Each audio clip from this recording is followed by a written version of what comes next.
Will you think so? Think so, Iago? What, to kiss in private? An unauthorized kiss. Or to be naked and with her friend in bed, an hour or more, not meaning any harm? Naked in bed, Iago, and not meaning harm? It is hypocrisy against the devil, that their virtue they do tempt, and that they tempt heaven. So they do nothing, 'tis but a venial slip. But if I give my wife a handkerchief, What then? why then 'tis hers, my lord, and being hers, she may, I think, bestow it on any man. She is protectress of her honor. May she bestow that? Her honor's an essence that's not seen. They have it, very oft they have it not. But for the handkerchief, By heaven, I would have most gladly have forgotten it. Thou said it, oh, it comes over my memory, like the raven over the infected house. Boding to all, he had my handkerchief. I would have that. That's not so good now. What, if I had seen him do you wrong, or heard him say, as knaves be such abroad, who having by their own inopportune suite, or voluntary dotage of some mistress, convinced or supplied them, cannot choose, but they must blab. Hath he said anything? He hath, my lord, but be you well assured, no more than he'll unswear. What hath he said?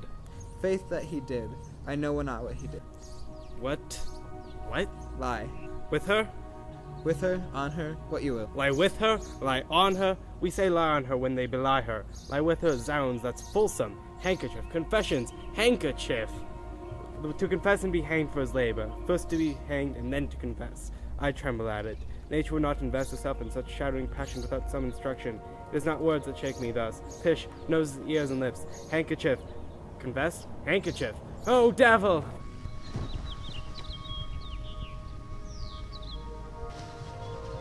Work on, my medicine, work. Thus credulous fools are caught, and many worthy and chaste dames even thus, all guiltless meet reproach. What ho, my lord or say Othello.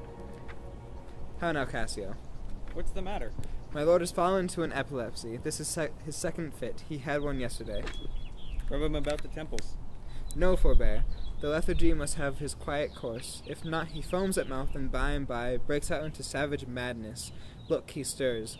Do you withdraw yourself a little while? He will recover straight. When he is gone, I will on great occasion speak with you. How is it, General? Have you not hurt your head? Dost thou mock me? I mock you? No, by heaven. Would you bear your fortune like a man? A whore man's a monster and a beast. There's many a beast in a populous city, and many a civil monster. Did he confess it? Good sir, be a man. Think every bitter fellow that's but yoked may draw with you. There's millions now alive that nightly lie in those unproper beds, which they dare swear peculiar. Your case is better. Oh, 'tis the spite of hell if fiends arc mock to lip a wanton in a secure couch and to suppose her chaste. No, let me know, and knowing what I am, I know that she shall be. Oh, thou art wise, 'tis certain. Stand you a while apart, confine yourself but in a patient list. Whilst you were here, overwhelmed with your grief, a passion most unsuiting such a man, Cassio came hither, I shifted him away, and laid good skews upon your ecstasy, bade him anon return and here speak with me, the which he promised, but do encave yourself, and mark the fleers and jibes and notable scorns that dwell in every region of his face, for I will make him tell the tale anew, where, how oft, and how long ago, and when. He hath and is again to cope your wife. I say, but mark this gesture, married patience, or I shall say you're all in spleen, and nothing of a man. Dost thou hear, Iago? I'll be most cunning in my patience, but dost thou hear? Most bloody. That's not amiss, but yet keep time and all. Will you withdraw?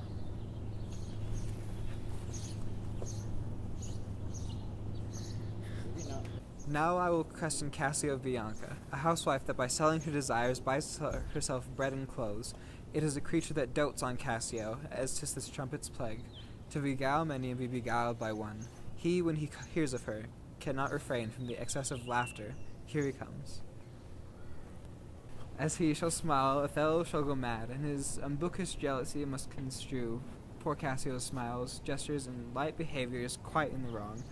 How do you now, Lieutenant? Worse now that you give me the addition whose want even kills me.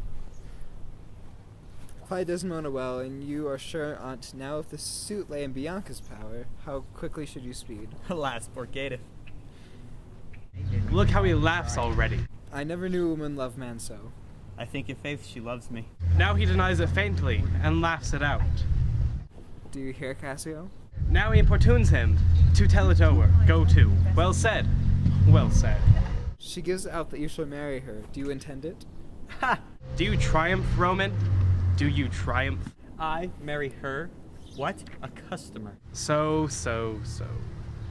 They laugh that wins. Faith, the cry goes out that you shall marry her. Have you scored me? Well.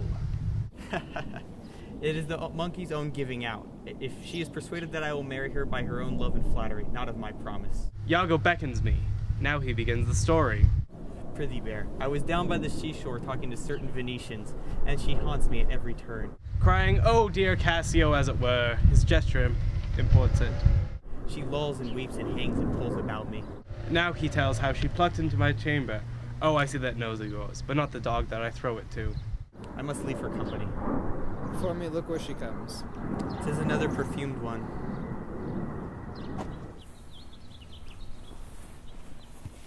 Let the devil and his dam haunt you. What do you mean by the same handkerchief you gave me even now? I was a fine fool to take it. I must take out work, a likely piece of work, that you should find it in your chamber and not know who left it. This is a minx token. And I must take out the work, give it your hobby horse, wheresoever you had it. I'll take no work out on it. How now, my sweet Bianca? How now?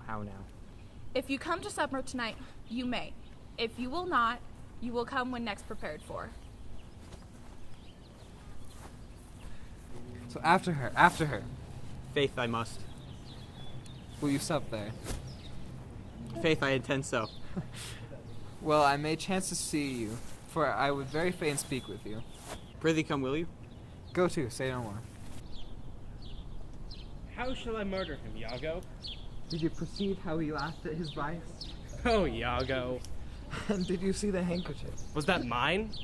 Yours by his hand. And to see how he prizes the foolish woman your wife. She gave it him, and he hath given it his whore.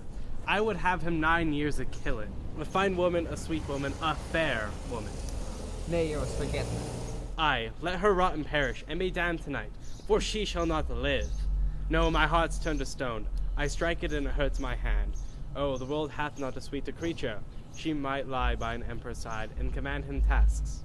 Nay, that's not your way. Hang her, I do but say what she is, so delicate with her needle, an admirable musician. Oh, she will sing the savageness out of a bear. She's the worse for all this. Oh, 1,000,000 times, of so gentle a condition. Aye, too gentle. Nay, that's certain, but yet the pity of it, Iago. Oh, Iago, the pity of it! If you are so fond of her iniquity, give her patent to offend. If it touch not you, it comes near nobody. I will chop her into messes, cuckold me. Oh, 'tis foul in her. With mine officer! That's fouler. Fetch me some poison, Iago, this night. I'll not expostulate with her, lest her body and beauty unprovide my mind again. This night, Iago. Do it not with poison. Strangle her in bed. Even the bed she hath contaminated. Good, the justice of it pleases. Very good. And for Cassio, let me be his undertaker. You shall hear more by midnight. Excellent, good.